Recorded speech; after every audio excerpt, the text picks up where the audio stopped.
السلام عليكم ورحمة الله وبركاته. حياكم الله أينما كنتم وأهلا وسهلا بكم. أنا معكم أحمد من استكان شاي. أخواني مستمعينا الكرام، اليوم نشرح لكم ظهور أو زمن ظهور الإمام المهدي عجل الله فرجه. بعد هذا الفاصل نتواصل معكم. الحديث عن آخر الزمان مو جديد، من مئات السنين والناس تنتظر لحظة الظهور، تتساءل شنو يصير قبل ما يظهر الإمام المهدي عجل الله فرجه أو عليه السلام. التراث الشيعي مليان بالروايات وتوضح إشارات وامتحانات وشواخص راح يبرزن قبل الظهور، ومن ضمنهم المسيح عيسى بن مريم عليه السلام ودور اليهود في الفترات الأخيرة من عمر الدنيا.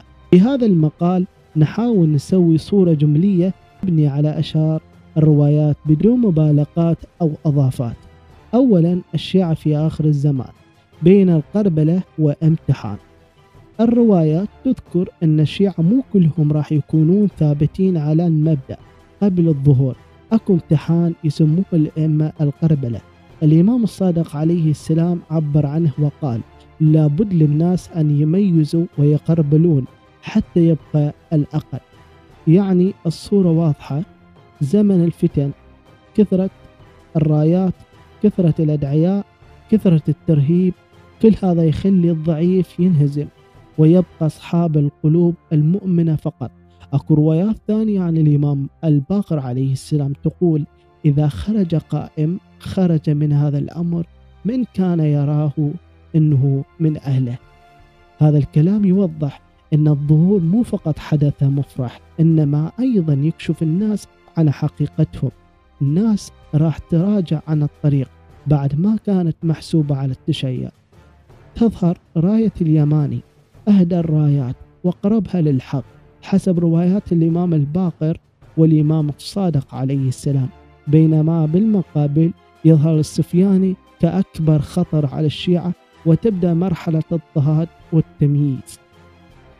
وأهم العلامة قبل الظهور حسب روايات الشيعية هو قتل النفس الزكية قرب الكعبة. قبل الظهور الإمام المهدي عجل الله فرجه ب15 يوم فقط. ثانيا، المسيح ناصر الإمام المهدي عليه السلام. عيسى بن مريم عليه السلام له دور مركزي في الأحداث الآخر الزمان حسب روايات أهل البيت عليهم السلام. أهم النقطة، عيسى عليه السلام ينزل بعد ظهور الإمام المهدي عجل الله فرجه مو قبله، لأن الروايات تجمع على 3 نقاط. عيسى يصلي خلف الإمام المهدي عجل الله فرجه.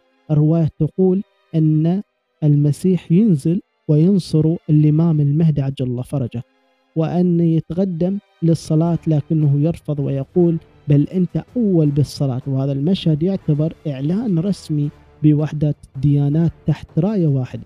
عيسى يقتل الدجال بحسب روايات الإمام الصادق صلوات الله عليه. ينزل عيسى فيقتل الدجال. الدجال شخصية مرعبة تظلل الأمم ويمشي وراها الأعداد مهولة بالخصوص من اليهود. الرواية تقول إن عيسى يبقى 40 سنة بالأرض ويساعد المهدي بنشر العدالة ويكون من أكبر أنصاره. ثالثا، اليهود من أتباع الدجال إلى سقوط ملكهم.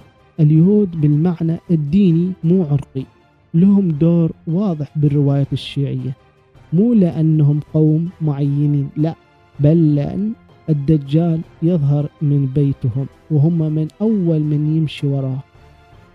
أهم الروايات، الدجال يطلع من اليهود. أمير المؤمنين عليه السلام يقول: الدجال يخرج من اليهود من أرض أسبهان، 70,000 يهود يتبعه. وهذه رواية عن الإمام الصادق صلوات الله عليه، يتبع 70,000 من اليهود يمشون وراه لأنه يقدم لهم معجزات كاذبة ويخدع الناس. نهاية اليهود على يد المهدي. الرواية تذكر أن المهدي يتحرك نحو القدس. الرواية تذكر أن المهدي يتحرك نحو القدس ويصفي المناطق احتلالها اليهود، وتكون نهايتهم على يد جيشه وجيش المسيح.